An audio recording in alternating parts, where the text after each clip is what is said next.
Hello everyone and welcome to the class. This is David A. Cox with PCClassesOnline.com, and before we begin with our new to iOS 8 class, I just want to give you a couple of quick pieces of advice. The first is that anytime you're going to be upgrading any of your devices, whether it's your phone, your tablet, or even your computer, it's a really good idea to back up your data first. That way, if anything happens to go wrong during that process, you're safe.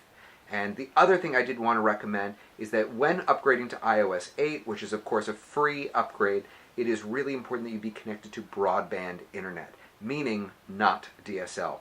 Every client who I've worked with who's come in to see me after their phone tried to upgrade and failed usually causes some pretty severe problems, and you have to end up wiping the entire phone. So please make sure you're hooked up to cable internet or faster should you have access to fiber optic. So without any further ado, let's get to our new to iOS 8 class, coming up on PCClassesOnline.com.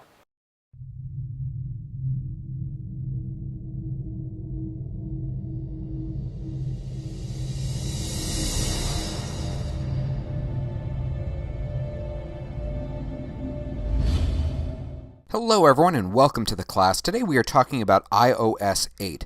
One of the things I tend to like to mention when we do our classes is the date. Today's date is September 11th of 2014, and the reason why I mention that is I want to make sure that you are all aware that things could change, obviously, as iOS 8 is out for a period of time. Right now, this is actually a week before it's going to come out publicly. So many of the features you're going to see here are going to all be identical to the version that will hit the public on that date. However, they may update and tweak some minor features and, of course, release new features as time goes on.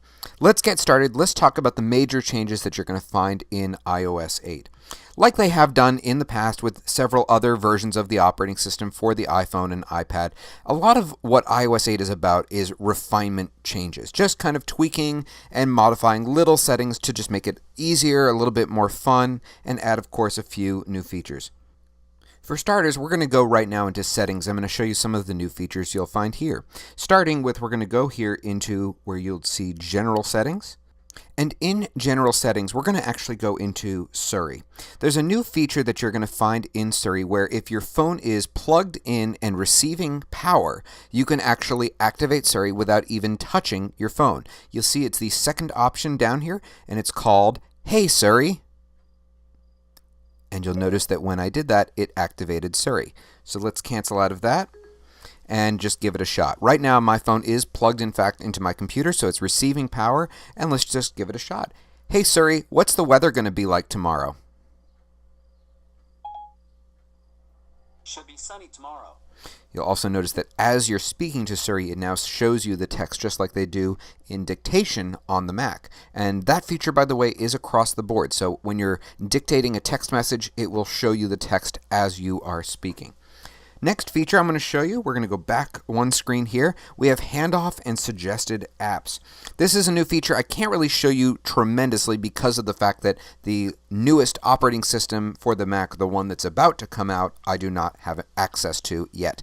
But handoff is a way that you can start something on your phone or iPad, and you can continue it where you left off on a different device, such as either your iPad or your Mac. Another new feature is display and brightness you'll now find right here within the main menu. So for any of you out there who have trouble with reading the text on your phone, you can now make the text size a little bit larger or even make all of the text bold right from this setting here in your phone. As Apple tends to do with many of their new operating systems, we also have a few new choices when it comes to wallpaper. So these wallpapers I found are a little bit, they're very plain, they're very simple, but hey, some people like that. Of course, you can still use your photos if you prefer that. But here's an example of some of the different images you'll see here, including the one that I'm using, which is the one you see at the top left of your screen.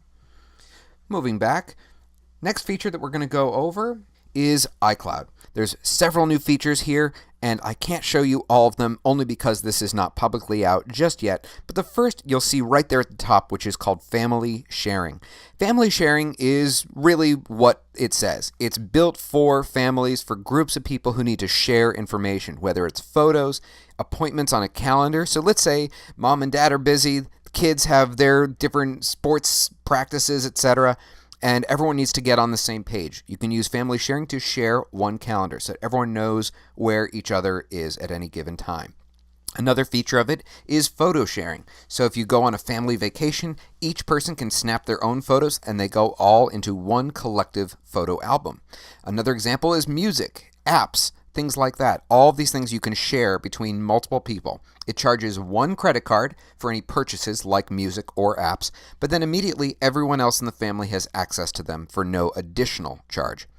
The next feature you'll see here, again, I cannot completely show you because it's not fully up and running, which is iCloud Drive. Now, once iOS 8 comes out publicly, we will devote an entire class to talking about iCloud Drive, but it's a really amazing feature and it could really change the way a lot of people out there back up their data. The next feature we're going to go over is Spotlight. Now, Spotlight, for those of you who maybe are not familiar with it, if you put your finger on the screen and swipe down, and please note, not from the tippy top, that's something different, but just generally speaking on the screen here and swipe down, this is what you get. You get Spotlight. And in the past, you've always been able to search through things that are on your phone, like contacts, music, apps, etc. But now you can go even further beyond that. Now you can search for things on the web, you can search for movies that are playing near you, a whole bunch of different things. You can search for apps that are in the App Store, music that's in the iTunes Store, and more. So just to give it a shot, let's say I'm feeling hungry and I feel like I need a pizza. Well, here where I live, we have a little pizza joint called Spiritus, and I just type it in, and even though their information is not actually in my phone, it's using the Apple Maps program to fetch the data. So there I have their phone number and their address, and with one tap I can get in touch with them. So it's a really cool feature. Spotlight got a big overhaul. It's very, very nice. So a lot of times when you would normally be using either Siri or Google to find that information, now you can do it all right from within Spotlight. The next feature I'm going to show you has to do with photos. So let's go into photos right now. Here's one of my many aerial drone photos. I am a drone pilot, just a fun little hobby of mine.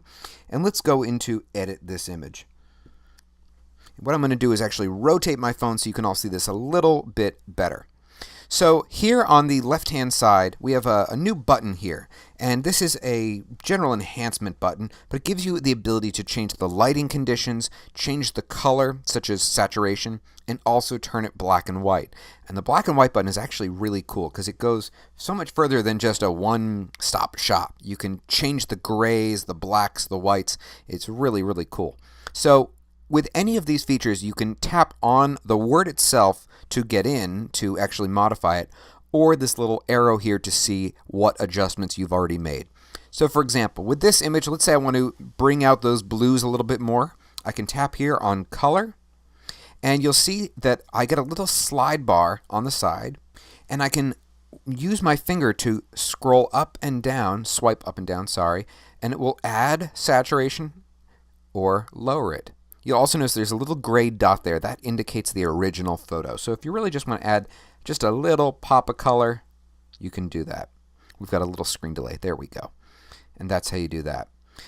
We have the same filters that we had in the last operating system for the iPhone. That's this little button right here. So if you want to give your photo that little Instagram-like look, you can do that. You can see a few of them there. Also, we have a few new additions to cropping. Now, just like you can in iOS 7, you can pinch to zoom in and zoom out to just crop your image, but you also now have this little dial here on the side. And using that, if your photo isn't perfectly straight, you can just swipe with your finger. Oops, sorry about that.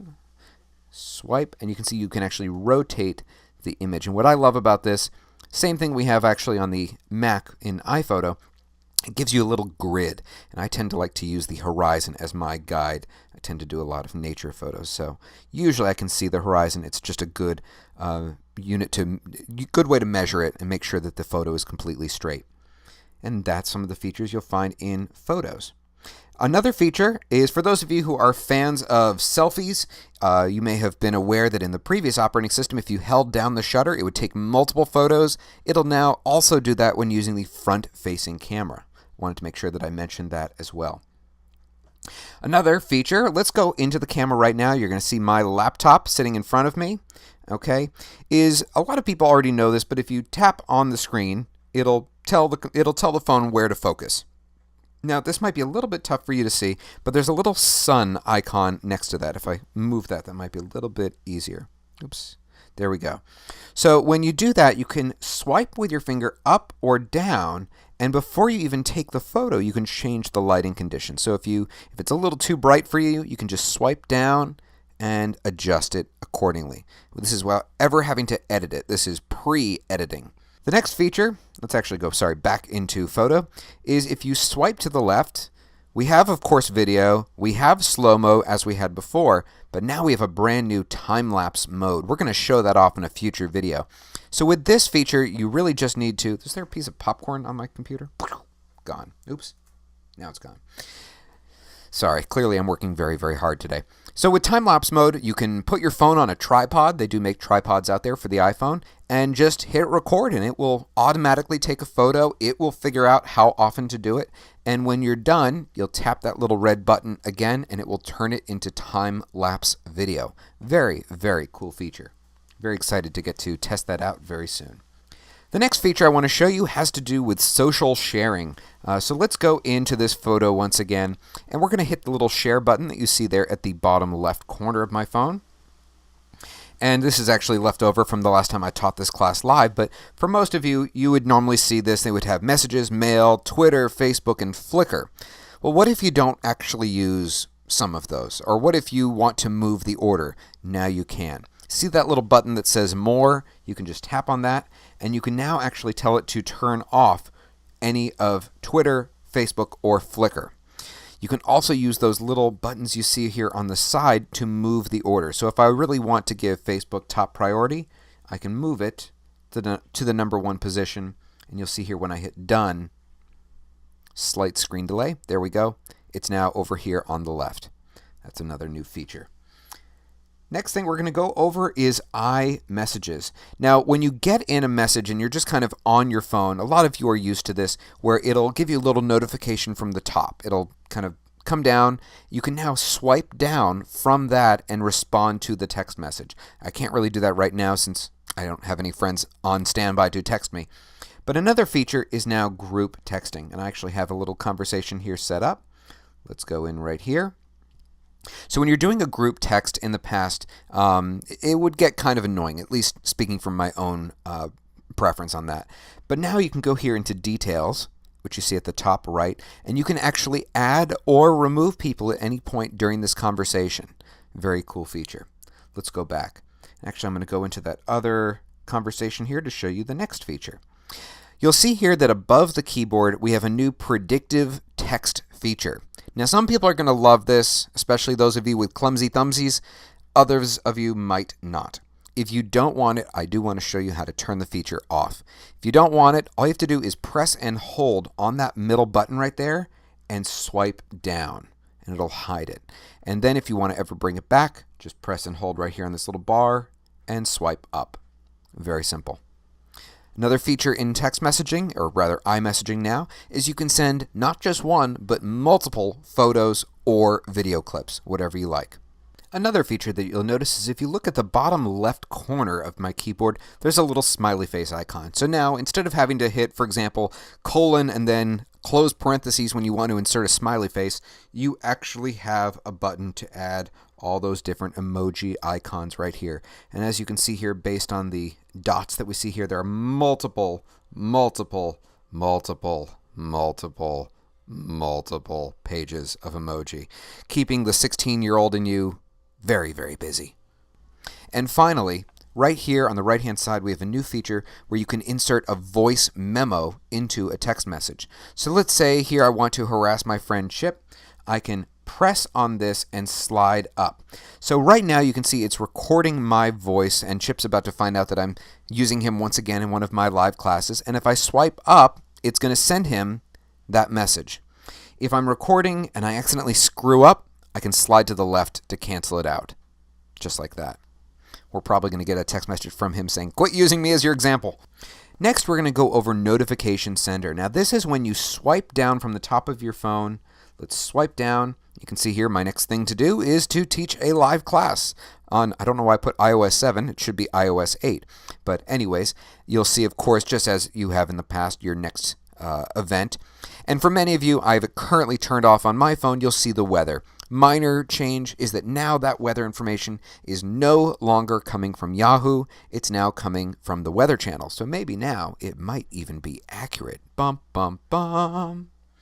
Next feature we're going to talk about, let's get out of that, is multitasking. Now, one of the features a lot of people use all the time is switching back and forth between apps, otherwise known as multitasking. Now, when you double click the home button, that would be the button down here at the bottom, you're going to see a slightly new feature. So here we have the same things that you were used to before, where you can go back and forth between the different apps that you were in, but now also you'll see recent people you've been in contact with. Now, the first list is recent, but if you swipe from left to right, it'll also go to your favorites. So let's say I want to call my friend Steve. Hey, we can show that quick feature. I just got a message from Chip. I just pulled down on it, and you can see that now I can type right back to him without even having to go into iMessages. That worked out pretty well. So now when you're in multitasking, you'll notice that here at the very top part of the screen, we have a new feature where you can instantly get back in touch with people who you've been corresponding with, whether through email, phone calls, or iMessages. And the first list that you'll see here is called recent. So these are just people I've recently talked to. But if you swipe from left to right, you'll actually go back to your favorites list. So for those of you who have people who are saved in your contacts as favorites, you can also immediately get back in touch with them. So let's say I want to chat with my friend Steve. I can tap on his little name there, and I can immediately start a phone call with him, iMessage, or FaceTime conversation. The next feature I'm going to show you is in Mail. So let's go into the Apple Mail program here, and I'm going to attempt to show this. We had a little problem with the video keeping up when I went over this before. So many of you are aware that in the past, if you wanted to delete a message from this screen, there were two different ways to do it. You'd either hit the edit button at the very top right and then select the messages you wanted to delete, or you could slide your finger from right to left, and there'd be an option to send it to the trash or archive it based on whichever email program you use. Well, now you can actually swipe, and if you swipe with a little bit of force, I don't know if you could see that well at all. If you swipe with some force from right to left, it will immediately archive it. Yeah, we're still having a little bit of a problem with the video feed keeping up here.